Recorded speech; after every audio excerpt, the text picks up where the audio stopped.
Pernah nggak lu mikir kok kerja susah dicari padahal capeknya udah dapat duluan? Rokok tinggal sebatang, kopi cuma satu tegukan lagi, dan kuota menipis seperti harapan saat buka email dan isinya cuma newsletter diskon panci. Di pojok kamar kos ukuran 2 kali rebahan, aku duduk, termenung, menatap dinding yang warnanya nggak jelas antara krem kusam atau sisa asap masa lalu. Ada cicak lewat, aku pandangi lama. Sejenak terlintas ide, mungkin dia juga pengangguran.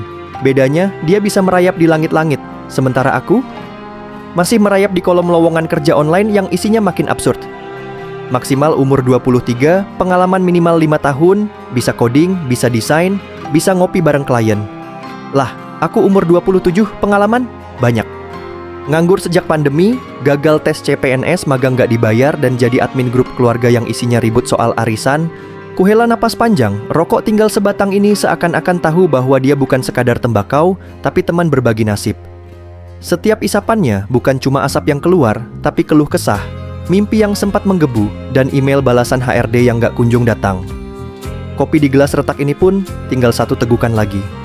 Dan aku tahu itu bukan sekadar cairan hitam pekat. Itu adalah simbol perjuangan. Simbol malam-malam begadang bukan untuk kerja, tapi untuk overthinking. Aku kadang bertanya, kenapa nasib ini begitu kompak seperti paket bundling? Nganggur, bokek, jomblo, plus kosan bocor pas hujan lebat.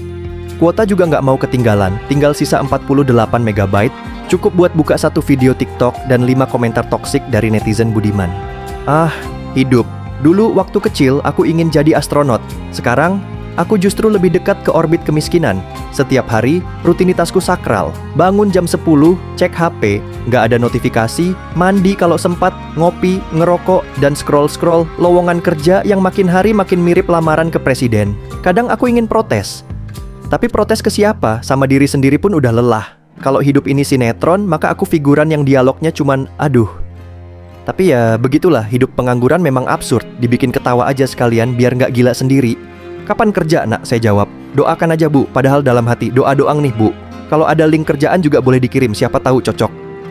Tapi nggak apa-apa, mungkin ini fase. Fase yang katanya bikin kita kuat. Walau dompet nggak kuat, mental kadang meleyot. Dan tanggal tua datang kayak mantan. Nggak diundang, tapi muncul terus. Aku belajar dari rokok ini. Tinggal sebatang tapi tetap dibakar, dinikmati perlahan walau ujung-ujungnya habis juga. Kopi pun sama.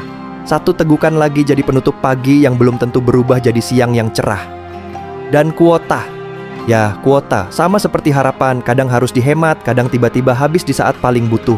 Tapi meski semua ini tinggal sisa, aku nggak sepenuhnya habis. Masih ada tawa kecil yang tersisa. Masih ada candaan receh yang aku kirim ke grup teman sesama pengangguran. Besok ada demo. Ikutan nggak? Demo apaan? Demoin hidup aja, bro. Lalu kami tertawa, sejenis tawa yang pahit tapi tulus. Seperti kopi instan sachet terakhir yang diseduh pakai air panas dari dispenser rusak. Aku tahu besok pun mungkin akan sama. Rokok tinggal setengah batang, kopi tinggal aroma, kuota tinggal loading muter-muter, dan lowongan kerja masih menuntut pengalaman minimal 10 tahun untuk fresh graduate. Tapi aku masih di sini. Masih duduk, masih nulis, masih bisa ketawa, dan yang paling penting, masih punya semangat meski kecil, meski sering nyala mati kayak lampu kos bulanan. Dan itu cukup, setidaknya untuk hari ini. Like kalau kamu juga pernah ngopi sambil mikir, besok gue jadi apa, ya? Komentar biar kita bisa saling curhat dan subscribe dong. Biar channel ini gak senasib sama dompet kita, sepi.